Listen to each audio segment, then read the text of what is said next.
기도하옵나이다. 아멘.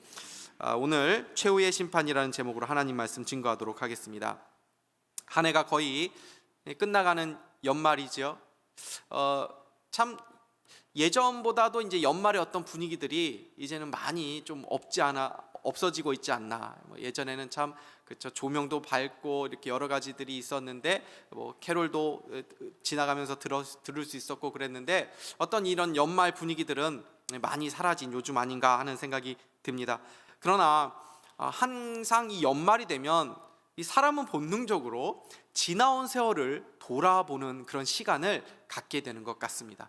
나는 한 해 어떻게 살아왔는가, 또 우리의 인생, 또 우리나라의 역사, 또 우리 교회는 이 한 해 어떻게 지나왔는가, 이런 것들을 한 번쯤 돌아보는 것이 우리 기본적인 인간의 본능인 것 같습니다.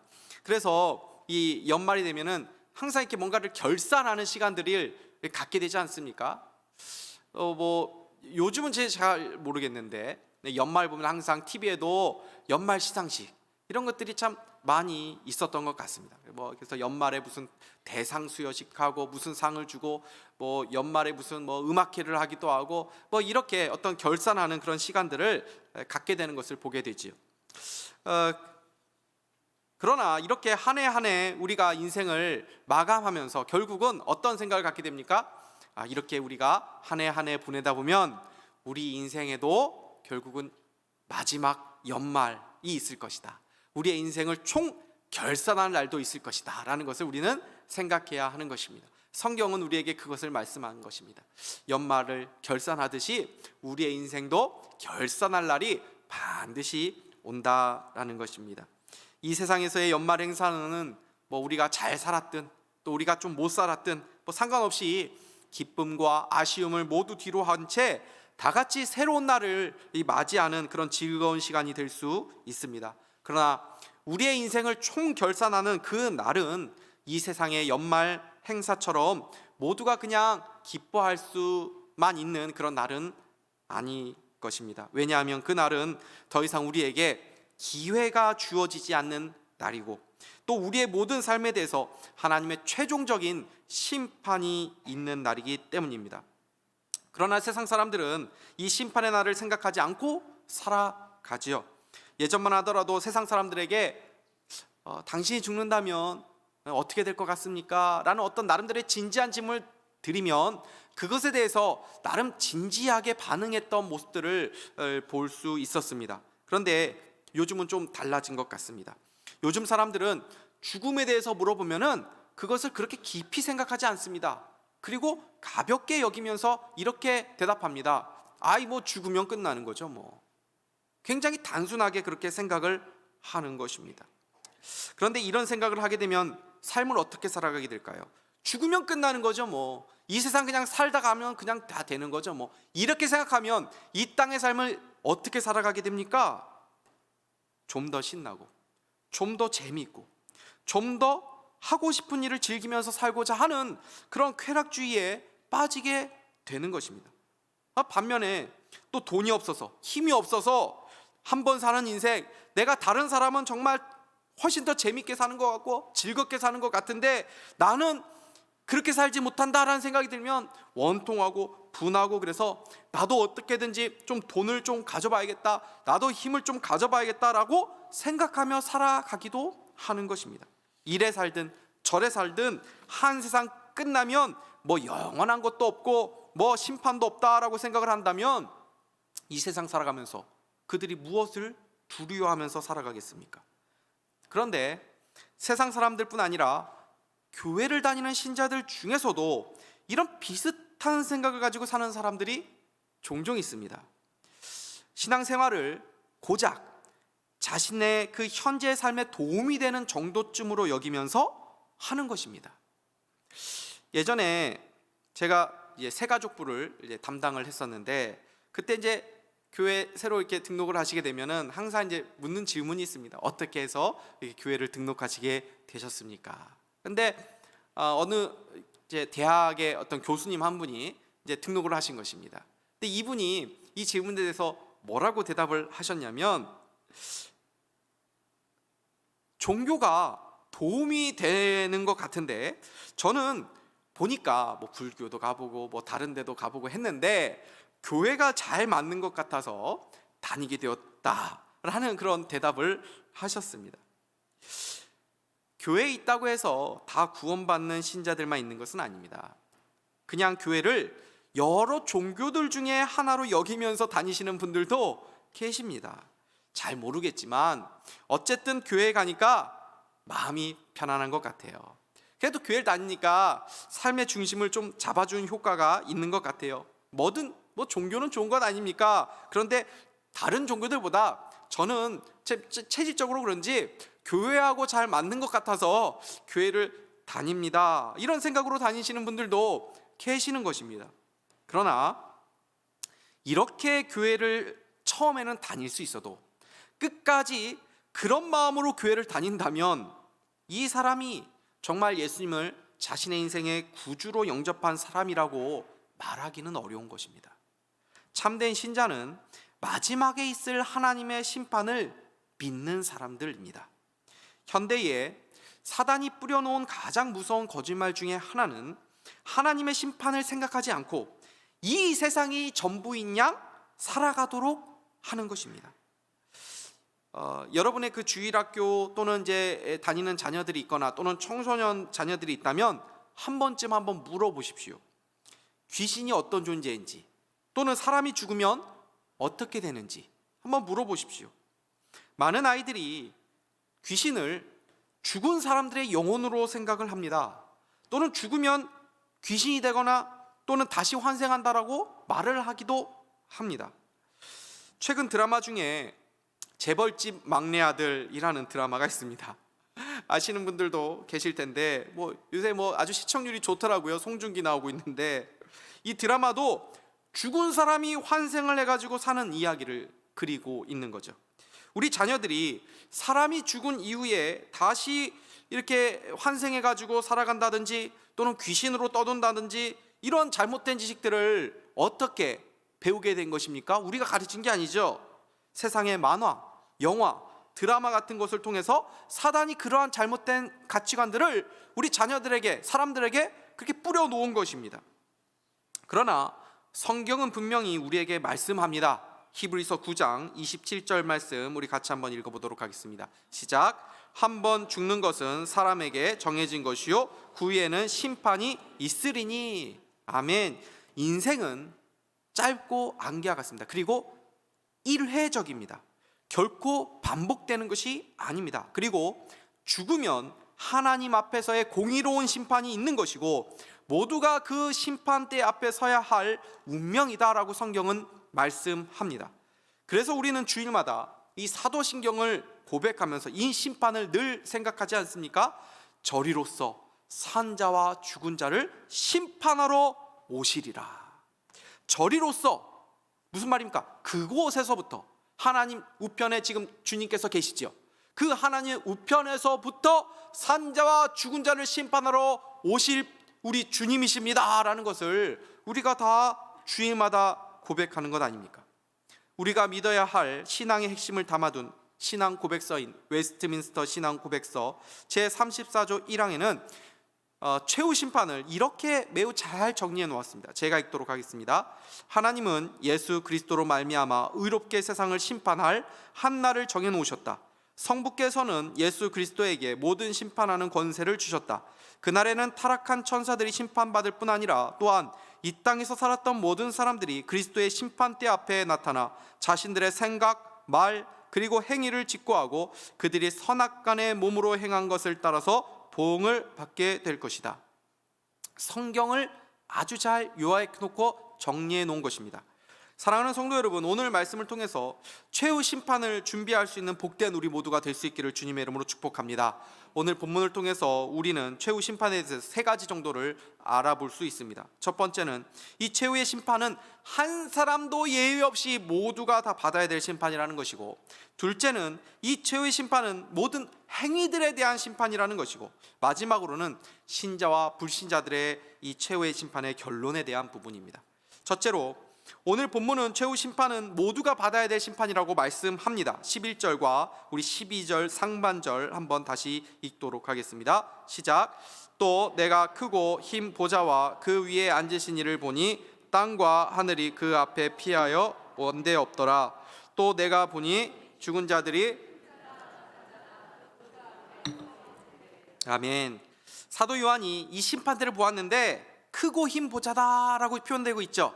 그래서 옛날 이제 분들은 백보자 심판이다라는 말을 한 번쯤 혹시 들어보신 분이 계실지 모르겠습니다. 백보자, 흰 보좌라고 나와 있기 때문에 그렇습니다. 그러니까 크고 흰 보좌라는 의미는 무엇입니까? 온 우주의 심판주로서의 그 권위가 있고, 또 어미하고 공의롭고 거룩하고 또 완전하고 또 의로운 심판대라는 것을 지금 보여주는 것입니다. 그 심판대 앞에서 땅과 하늘조차도 그 앞에서 피하여 간데 없더라 라고 말씀하고 있습니다. 그러니까 이 심판대 앞에 모든 사람들이 다 서 있는데 이 사람들이 하늘도 없고 땅도 피하여 간데 없으니까 어디 숨을 데가 하나도 없는 것입니다. 이 최후의 심판을 하시는 분이 누굴까요? 그러면 오늘 본문에는 정확하게 지금 나와 있지는 않지만 여러 성경을 보면 이 심판주가 바로 그리스도다라고 말씀하는 것을 우리가 알게 됩니다. 우리 두 구절만 한번 보도록 하겠습니다. 요한복음 5장 22절 말씀 우리 같이 한번 읽겠습니다. 시작. 아버지께서 아무도 심판하지 아니하시고 심판을 다 아들에게 맡기셨으며. 고린도후서 5장 10절에도 말씀하는데 같이 읽겠습니다. 시작. 이는 우리가 다 반드시 그리스도의 심판대 앞에 나타나게 되어 각각 선악간에 그 몸으로 행한 것을 따라 받으려 함이라. 그러니까 하나님께서 이 심판을 아들 누구입니까? 예수 그리스도에게 위임해서 그리스도의 심판대 앞에서 모두가 다 서게 될 것이다 라고 말씀하고 있지요.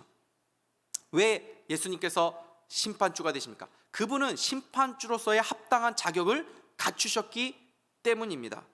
그분이 이 세상을 구원하기 위해서 이 땅에 육신을 입고 사람으로 오셨고 또 죽으셨고 또 구원할 자기 백성들을 위하여 부활하신 분이시기 때문입니다. 그리스도를 배척하고 그리스도를 영접하지 않는 자들은 그리스도께 죄를 지은 자들입니다. 그러므로 그리스도께서 죄인을 심판하시는 것은 지극히 합당한 일입니다.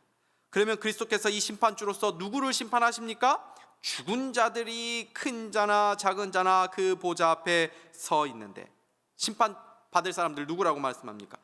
인류의 맨 첫사람부터 가장 마지막에 태어난 모든 사람들입니다. 아담과 하와부터 시작해서 큰 자나 작은 자나 누구든지 아담의 후손으로서 이 지구상에 한번 태어났다가 간 모든 인생들은 다 이 심판대 앞에 서게 된다는 것입니다.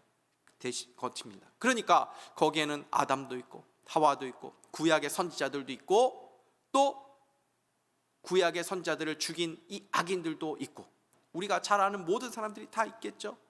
우리가 뭐 유명한 사람들은 다 거기에 있을 것입니다. 뭐 에디슨도 있고 뭐 석가모니도 있고 뭐 김일성, 이순신 장군 뭐 다 거기서 보게 될 것입니다. VIP든 뭐 VVIP든 간에 이 심판대 앞에서 피할 수 있는 사람은 아무도 없습니다. 그래서 어떤 사람은 이 심판대 앞에서의 모임을 아담과 하와의 후손 중에 한 사람도 빠지지 않을 역사상의 가장 거대한 모임이 될 것이다 라고 표현을 하기도 했습니다. 제가 바빠서요 다음에 갈게요, 저는 그런 것에 그런 모임에는 관심이 없습니다, 이렇게 얘기할 수가 없습니다. 그러면 죽은 자들 이 다 한 줌의 죄로 있다가 다 흔적조차 없이 사라져버린 이 사람들을 어떻게 이 심판대 앞에 서게 됩니까? 13절을 같이 한번 읽어보도록 하겠습니다. 시작.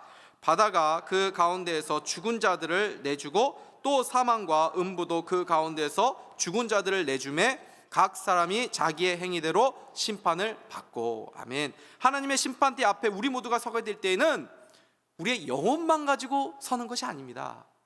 부활한 육체로 다 모두가 서게 되는 것입니다. 그러면 흔적도 없이 사라져버린 이 사람들이 어떻게 다시 육체를 입고 이 부활해서 이렇게 하나님의 보좌 앞에서 심판을 받게 됩니까?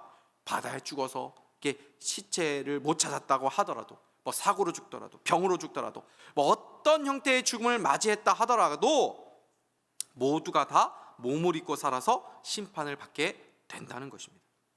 나이가 들면은 이제 자신의 어떤 죽음을 자꾸 생각을 하게 되고 또 자신의 장례를 어떻게 준비해야 될 것인가에 대해서 많이 생각을 한다고 하지 않습니까?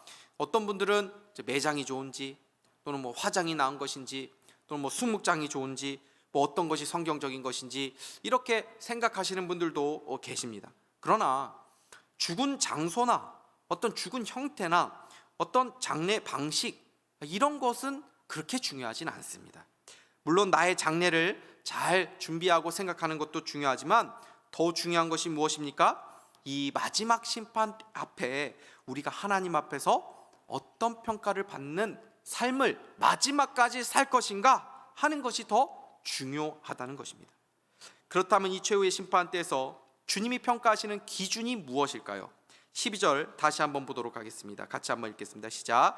또 내가 보니 죽은 자들이 큰 자나 작은 자나 그 보좌 앞에 서 있는데 책들이 펴 있고 또 다른 책이 펴져 있으니 곧 생명책이라. 죽은 자들이 자기 행위를 따라 책들에 기록된 대로 심판을 받으니. 13절 하반절 말씀에도 이렇게 말씀합니다. 각 사람이 자기의 행위대로 심판을 받고. 그러니까 세상 모든 사람들이 심판을 받기 위해서 다 부활을 하게 되는데 이때 누구나 동일하게 심판을 받는 것이 아니라는 것입니다. 사람마다 살아온 삶의 그 행위들이 다 있는데 그 행위들을 다 기록한 책이 있다는 것입니다. 얼마나 엄청날까요, 그 책이. 그런데 그 책이 있는데 그 책들에 기록된 대로 심판을 받는 것입니다. 이 책에는 저와 여러분의 평생의 행적들이 다 담아 있는 것입니다. 여기에는 우리의 생각과 우리의 깊은 동기와 우리의 어떤 의도까지도 낱낱이 기록되어 있는 책입니다. 요즘 얼마나 CCTV가 많습니까? 우리가 모르는 사이에도 우리의 그런 모습들이 다 기록에 남는 그런 시대입니다.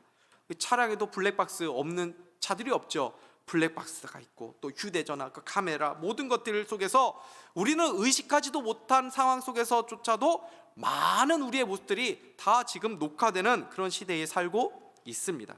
뉴스에서 죄를 지은 어떤 정치인이나 어떤 고위 관료들 조사하기 위해서 이제 검찰에서 아주 샅샅이 막 압수하지 않습니까? 핸드폰부터 시작해가지고 다 조사하지 않습니까? 그러면 그 사람의 행적이 다 나오는 것이죠.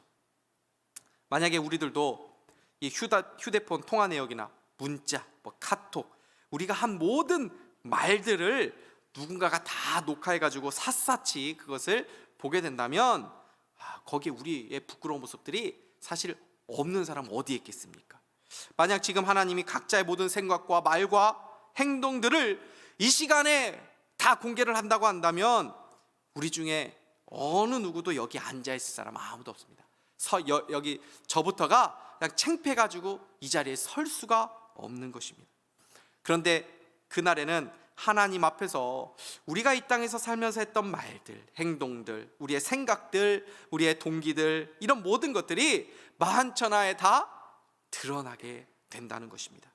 히브리서 4장 13절 말씀 같이 한번 읽겠습니다. 시작. 지으신 것이 하나도 그 앞에 나타나지 않음이 없고 우리의 결산을 받으실 이의 눈앞에 만물이 벌거벗은 것 같이 드러나느니라. 아멘. 그날에는 아무리 우리가 봤을 때 저 사람은 너무나도 고상해, 저 사람은 너무나도 아름다워, 저 사람은 참 성인 같아 라고 그렇게 추앙하는 그런 사람들조차도 얼마나 그들이 참 추악한 하나님 앞에서의 죄인지가 다 드러나게 된다는 것입니다. 이것은 성경에서 이미 우리에게 말씀한 바이기 때문에 그렇습니다. 로마서 3장 23절은 그래서 이렇게 말씀하죠. 모든 사람이 죄를 범하였음에 하나님의 영광에 이르지 못하더니. 하나님 앞에서 자신의 행위와 자신의 삶의 행적을 통해서 의인이라고 인정받을 사람들은 아무도 없을 것입니다. 여기서 신자들 예외입니까? 아닙니다. 성경은 신자들에게도 신자의 삶의 행적들에 대해서 동일한 기준을 가지고 심판하실 것을 말씀하고 있습니다. 고린도후서 5장 10절 말씀 제가 읽겠습니다. 이는 우리가 다 반드시 그리스도의 심판대 앞에 나타나게 되어 각각 선악간에 그 몸으로 행한 것을 따라 받으려 함이라. 어떤 분들은 하나님의 이 최후 심판대에 불신자만 서게 되고 신자는 이 심판대 앞에 서지 않을 것이라고 오해를 하는 분이 계십니다. 그러나 이 신자들은 그들의 행위대로 심판하신다고 분명히 말씀하고 있습니다. 그러므로 그날에는 모든 인류가 하나님의 무서운 진노 앞에 다 두려워 떨게 될 것입니다. 모두가 다 피할 길을 찾으려고 할 것입니다. 모두가 다 절망하게 될 것입니다. 그러나 하나님께서 최종 심판을 언도하시기 직전에 하나님을 믿고 예수 그리스도를 구주로 영접한 하나님의 백성들은 피할 곳을 발견하게 될 것입니다. 판결을 언도하기 직전 천사장이 또 하나를 확인하게 됩니다. 그것이 무엇입니까? 생명책에 그 사람의 이름이 있는지를 확인하게 됩니다. 12절을 다시 한번 보시면 여기 두 종류의 책이 있다는 것을 보게 됩니다. 책들이 펴 있고 또 다른 책이 펴졌으니, 이렇게 말씀하죠.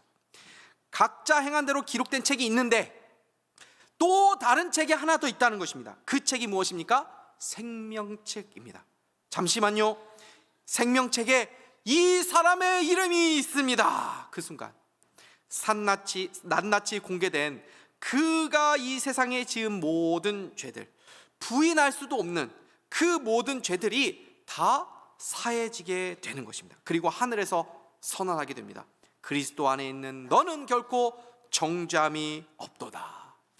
그리고 우리의 그 모든 악한 죄악들이 다 순식간에 사해지는 것을 보게 될 것입니다. 그 죄악들이 어떤 것으로 덮여질 것 같지 않았고 어떤 것으로도 지워질 것 같지 않아 보였는데 바로 그리스도의 피가 넉넉하게 우리의 모든 죄를 다 가려주시는 것을 그날에 보게 될 것입니다. 그 순간 우리는 비로소 알게 될 것입니다. 그리스도의 공로와 그분의 은혜가 얼마나 큰 것인지, 우리가 얼마나 큰 죄에 대한 사함의 은혜를 받은 사람인지를 알게 될 것입니다. 이 땅에서 나름대로 예수님의 은혜를 알았고 구원의 은총을 알아서 우리가 주님을 찬양하고 감사를 했었는데 그 십자가의 은혜를 우리는 온전히 깨닫지 못했다는 것을 알게 될 것입니다. 그날 비로소 그분이 이 땅에 오신 것과 십자가에서 죽으신 것과 또 우리를 위해서 부활하신 것이 얼마나 보배로운 것이고 또 얼마나 우리에게 큰 소망인지를 우리는 분명히 알게 될 것입니다. 그리고 하나님과 그 어린 양 예수 그리스도를 구원받은 모든 자들이 영원토록 찬양하게 될 것입니다. 여기에 모든 신자들이 심판대 앞에 서야 될 이유가 있는 것입니다. 죄에 대한 심판을 모르는 사람은 그리스도의 대속의 은혜, 구원의 참된 은혜를 이해하지 못하기 때문입니다. 미국에서 가장 큰 교회 중에 하나인 교회이고 또 우리에게도 많이 좀 알려진 목사님일 수 있습니다. 긍정의 힘이라고 하는 책으로 이렇게 유명한 그 목사님이 있는 그 교회입니다. 이 교회에서는 결코 부정적인 말을 사용하지 않는다고 하면서 죄와 심판에 대한 메시지를 전하지 않는다고 합니다. 그러나 죄와 심판을 알지 않고서는 우리의 구원이 얼마나 위대한 것인지를 알 수가 없는 것입니다. 우리의 죄의 깊이와 하나님의 심판과 또 진노의 무서움을 알수록 우리는 그리스도를 통해서 얻은 구원의 은혜가 얼마나 큰지를 비로소 알게 되기 때문입니다. 생명책에 있다는 것이 확인된 순간 신자들은 더 이상 심판대에 있지 않게 됩니다. 그리고 죄가 가려진 것만으로도 감사한데 이제 다른 방식으로 우리의 삶을 평가하게 됩니다. 이제 우리의 잘못한 것과 허물과 죄악들이 사라지고 이 땅에서 주님을 위해서, 교회를 위해서, 또 복음을 위해서 수고한 것들을 하나님께서는 인정해 주시고 상 주신다라고 말씀합니다. 계시록 22장 12절 말씀 우리 같이 한번 읽겠습니다. 시작. 보라, 내가 속히 오리니 내가 줄 상이 내게 있어 각 사람에게 그가 행한 대로 갚아 주리라. 아멘. 우리는 죄의 심판을 받는 대신에 과분한 상을 받고 대접을 받는 것입니다. 이것은 오직 예수 그리스도의 그 은혜 때문인 것입니다.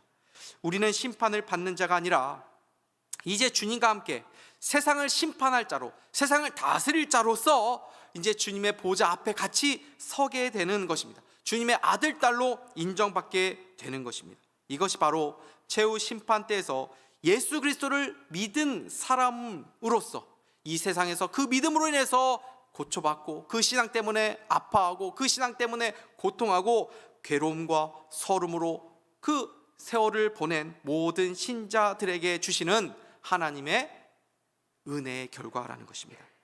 반면에 마지막까지 예수님을 영접하지 않은 불신자들, 생명책에 이름이 기록되지 않은 자들은 어떤 심판을 받게 됩니까? 그들은 결국 하나님의 진노에 피할 곳을 찾지 못하고 하나님의 최종 유죄 선고를 받게 됩니다. 그 형벌이 바로 둘째 사망입니다. 14절에서 15절 말씀 우리 같이 한번 읽어보도록 하겠습니다. 시작. 사망과 음부도 불못에 던져지니 이것을 둘째 사망 곧 불못이라. 누구든지 생명책에 기록되지 못한 자는 불못에 던져지더라. 아멘. 첫째 사망은 어떤 사망입니까? 육체의 죽음입니다. 영혼과 육신이 분리되는 것이 첫째 사망입니다. 근데 지금 둘째 사망을 말하고 있습니다. 이 둘째 사망은 무엇입니까? 바로 하나님의 최종적인 유죄 심판이 언도되어서 불못에 모든 사단과 거짓 선지자들과 짐승들과 함께 떨어져 영원한 형벌을 받는 그 심판, 그것이 바로 둘째 사망입니다. 여러분, 지옥은 어떤 곳입니까? 세상 사람들은 지옥을 지금 굉장히 가볍게 여깁니다. 마귀가 그렇게 세상 사람들을 지금 속이고 있기 때문에 그렇습니다. 그래서 지옥이라는 말을 사람들은 너무 쉽게 생각합니다. 그렇게 씁니다. 제가 지옥을 한번 그래서 인터넷에 한번 쳐봤습니다. 어떤 세상 사람들이 어떻게 쓰는지 보니까 뭐 솔로 지옥이다, 결혼 지옥이다, 심지어 뭐 지옥 떡볶이다, 뭐 이런 것들이 이제 나오더라고요. 그러면서 이제 지옥을 가볍게 느끼도록, 대수롭지 않게 여기도록 그렇게 지금 사단이 만들고 있는 것입니다. 그러나 지옥은 우리가 생각한 것보다 훨씬 더 끔찍하고 무서운 곳이라는 것을 우리는 알아야 합니다. 지옥에 대해서 성경이 자세하게 말씀하고 있지는 않지만 분명한 것 하나는 그곳에 하나님의 은혜가 조금도 없다라는 것입니다. 이 세상은 그래도 하나님의 일반 은총이 있는 곳입니다. 그래서 예수님을 믿지 않아도, 하나님을 대적하는 사람들도, 악인들도 하나님의 이 일반 은총을 다 받으면서 이 세상을 살아가는 것입니다. 선인과 악인들에게 그래서 하나님이 다 골고루 비를 주시는 것이고 해를 주시는 것이고, 이 땅을 살아가면서 우리는 그래서 따뜻함을 느끼는 것이고, 양심이 무엇인지를, 또 친절이 무엇인지를, 도덕, 윤리가 무엇인지를, 어떤 나름대로 그러한 가치들을 우리는 느끼면서 이 땅을 그래도 살아가는 것입니다. 하나님께서 그렇게 이 세상 가운데 그런 선한 은총을 베풀어 주신 것입니다. 그런데 지옥은 이 선함이 전혀 없게 되는 것입니다. 그곳에는 하나님의 영광과 임재가 전혀 없는 어두운 곳입니다. 단 한 방울의 하나님의 은혜와 자비도 그곳에서는 누릴 수 없고 맛볼 수 없고, 단 한순간의 쉼도 누리지 못하는 완전한 고통과 악만이 가득한, 영원히 꺼지지 않는 그 지옥 형벌이 바로 그 불신자들에게 미친다라는 것을 우리는 기억해야 하는 것입니다. 제가 최후 심판 이 말씀을 준비하면서 참 얼마나 감사했는지 모릅니다. 왜냐하면 제가 일부러 이러한 본문을 택해서 설교하기는 사실 쉽지 않거든요. 계시록 말씀을 지금 강의에 가니까 이 본문이 나오니까 이거 설명하는 거 아닙니까? 그런데 사실 이 심판과 어떤 지옥에 대해서 이렇게 설교를 많이 할 수 있는 기회도 없을 뿐 아니라 여러분들도 이러한 설교를 사실 자주 들을 수 없는 이 시대를 우리가 살아가고 있기 때문에 이것이 얼마나 우리 산상교회의 복인지, 그리고 저에게 얼마나 복인지라는 것을 다시 한번 생각하게 되는 것입니다. 혹 우리 가운데 이 지옥과 최후 심판에 대해서 혹시 두려운 마음을 갖고 계신 분들이 계십니까? 그렇다면 그 두려운 마음을 가지고 예수 그리스도 앞에 나아갈 수 있기를 바랍니다. 그 두려움 때문에 만약 여러분들이 예수님을 더 간절하게 사모하게 되고 예수님을 더 의지하게 되고, 그렇습니다, 예수님, 제가 예수님 더 잘 믿을게요 하는 마음을 갖는다면 그 사람은 이미 구원받은 하나님의 백성인 줄 믿으시기 바랍니다. 그는 복 있는 사람입니다. 우리에게 지금 중요한 것은 생명책에 우리의 이름이 과연 기록이 되었는가, 이것이 제일 중요한 것입니다. 그러면 어떻게 하면 우리의 이름이 생명책에 기록되어서 이 무서운 심판을 우리가 피할 수 있습니까? 예수님 믿으면 여러분의 이름이 생명책에 기록되는 줄 믿으시기를 바랍니다. 여러분의 이름이 생명책에 있다는 것, 내 이름이 생명책에 있다, 주님께서 재림하실 때에, 나팔을 불릴 때에 내 이름을 부르신다라는 것을 생각해 보십시오. 속으로 한번 생각해 보십시오. 여러분의 이름을 한번 그거 상상해 보십시오. 내 이름이 불려진다, 내 이름이 불려진다. 여러분의 이름을 한번 넣어서 한번 누구야 이렇게 한번 생각해 보십시오. 얼마나 기쁩니까? 그렇죠. 여러분의 이름이 생명책에 있다는 것, 이것만으로도 우리는 이 땅에서 어떤 어려움이 있더라도, 어떤 고통이 있더라도 기쁨으로, 감사함으로 넉넉하게 주님을 찬양하면서 살아갈 충분한 이유가 있는 줄 믿습니다. 예수님을 믿는다는 것은 그분을 사랑하며 그분과 동행하며 살아간다는 것을 말합니다. 예수님과 동행하는 사람들이 구원받았다고 해서 내 이름이 생명책에 있다고 해서 뭐 막 살 수 있습니까? 죄를 즐기면서 살 수 있습니까? 예수 믿음과 또 이 땅을 살아가는 우리의 행위는 결코 분리될 수 없는 것입니다. 신자들의 행위는 믿음을 보여주는 중요한 증거가 되기 때문입니다. 어떤 사람들은 교회는 막 살아도 구원받을 수 있는 곳이다 라고 그렇게 폄훼하기도 하지만 우리의 믿음은 그런 것이 아닙니다. 그리고 그런 믿음은 존재할 수도 없습니다. 예수 믿는 사람들은 오히려 그 주님 앞에 설 날이 있음을 기억하면서 두려운 마음을 가지고 말씀을 지키며 살아가려고 노력할 수밖에 없는 것이죠. 또한 우리가 이 최후의 심판을 안다면 우리는 자연스럽게 아직 예수 믿지 않는 사람들을 생각하게 될 수밖에 없는 것입니다. 그들을 위해서 기도하고 복음 전파를 위해서 수고하는 우리의 남겨진 삶이 될 수 있기를 바랍니다. 그리고 우리의 이름이 생명책에 기록된 것을 기뻐하고 또 감사하면서 그 신자다운 삶을 살아가는 저와 여러분 다 될 수 있기를 주님의 이름으로 축복합니다. 기도하겠습니다. 하나님 아버지, 저희들에게 믿음 주셔서 예수님 영접하여 하나님의 구원받은 자녀로 삼아주시고 저희들의 이름을 생명책에 기록해 주신 것을 감사합니다. 우리가 살아가는 이 삶이 하나님이 주신 사명과 복음 전파를 위해 주신 기회인 줄 믿사오니 늘 깨어서 주님과 동행하며 주님의 나라를 확정한 일에 쓰임받는 저희들 되게 하여 주시고 마지막 심판날에 하나님 주실 상을 얻는 우리 모두가 되게 하여 주시옵소서. 감사드리며 예수 그리스도의 이름으로 기도하옵나이다. 아멘. 찬송가